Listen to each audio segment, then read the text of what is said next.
Yeah. So next step is that problem that I was discussing. Like if you are using material, the important problem that I experienced or many people experience is you do not know which module you want to import, and if you know them, you certainly you sometimes forget to import it here. You just end up using some of the component here. For example, if I delete um, all of this existing stuff and I want to, let's say, use button just to prove it, right? So I'll just use button, mat button, and if you forget the snippet, just go to the online. It's not that you have to remember everything.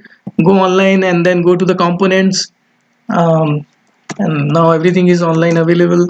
um, Go to the buttons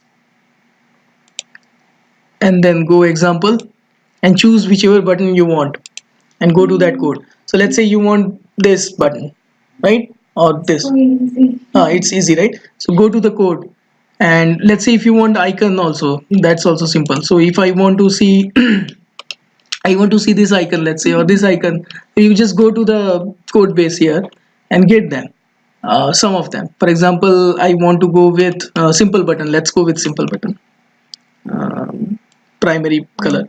So whichever is primary to show, I'll just paste it here. There's no harm pasting it, and you don't need to remember also. They don't want you to remember. That's why they have documentation. So, and then you think, okay, I have integrated material and I put this. Let me see it in the UI. And what do you guess? Will it work? No, right? Good. And why? Import module.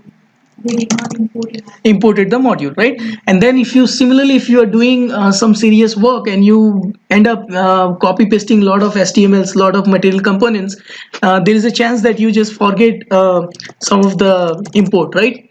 So therefore the good idea is to create a dedicated module and just put some of the common module imported over there, some of the common material modules, and then you are covered. And it should have some of the common thing that we always use, like button, checkbox, drop down, or autocomplete, or some of the common things, right? Whichever thing you need in the form, let's say some icons or something like that, right? So if I compile this, mostly it should throw exception during compilation, but let's check. Even Angular language service should say that this directive is not available, mat button directive. But let's see what it is saying. By that time, what we can do is we can just go and learn how to get all of the important common material module. Is there any source that we can get it, right? So the source is what? Guess? Can you guess again? From where we can get that common thing by that time itself. Correct, good, that's the answer. That's what I do. So go to Angular material and go to simple one, let's say basic button, and try to open it into Stack Bliss and see how they are doing, what is their best practices. So if you see their code, they know that I'm just demonstrating the button. They could have just imported the button module, right? But they did a nice thing is they created a material module separately here. So just identify this. Nowhere you will see, if you go to their app module, which is basically the main.ts, I guess. Yeah. So here you don't see any material module that they import. And since they are demonstrating button, just the one component, right? The same thing we are doing.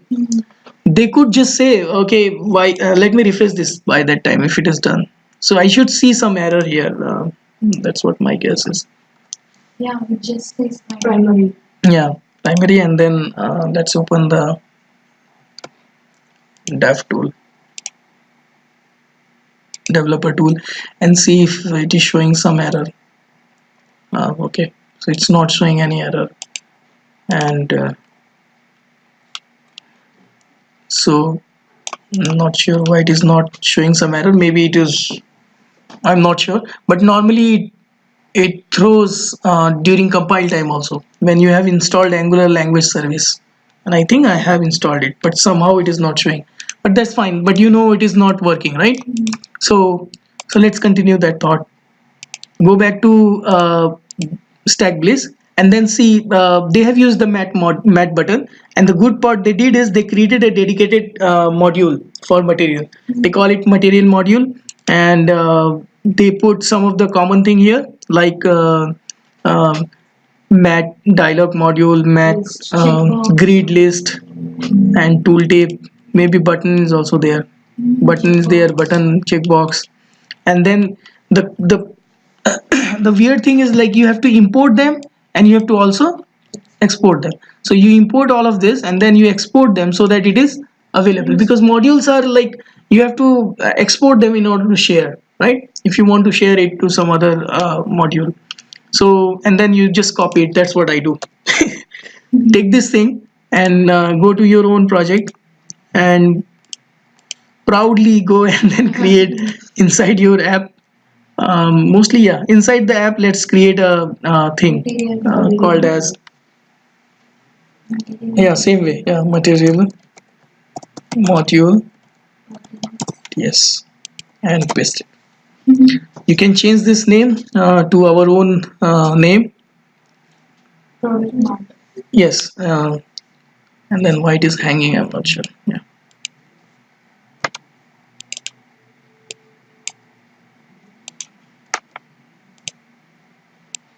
okay. So let me change it manually. So we can say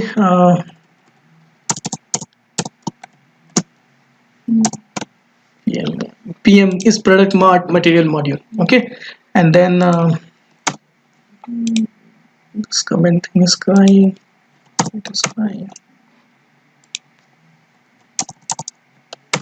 What it is saying? Formatted correctly.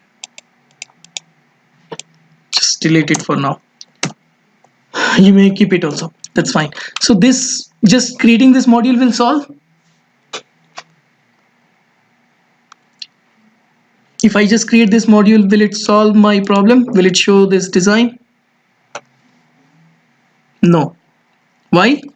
Because we just imported them and exported them from that particular module, but we never imported this module into our app module, because app module is our main.ts file. So go here and then import it. That's the trick. So you'll say module, PM material module. And see, the moment I typed it and hit enter, I thought it will just import it, but yeah, the idea is like, let me try one more time. Once you type this PM material module and hit enter, it will automatically import. That's the idea. That's the cool part of VS Code. And then I'm using prettier, so it will just align it properly. So if you want to format your things free on save or on manual format button, let's say alt shift F, it will format, right? So you can use some of the extension, and the good extension is the one of the extension that I use, and that is the only one basically for formatting, is the prettier. So prettier extension is good, that you can use it, and it will do many stuff free for you. It will prettify your CSS, HTML, many files, right? It supports, and it has good support with VS Code. So we imported it. Hopefully this primary button should be now in a good color.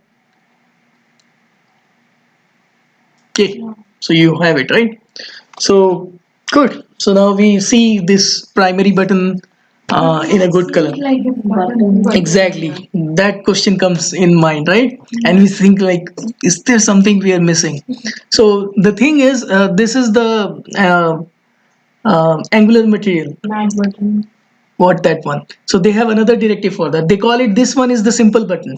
For them, this is the simple one, where it's just see very simple and then hover over little bit background color.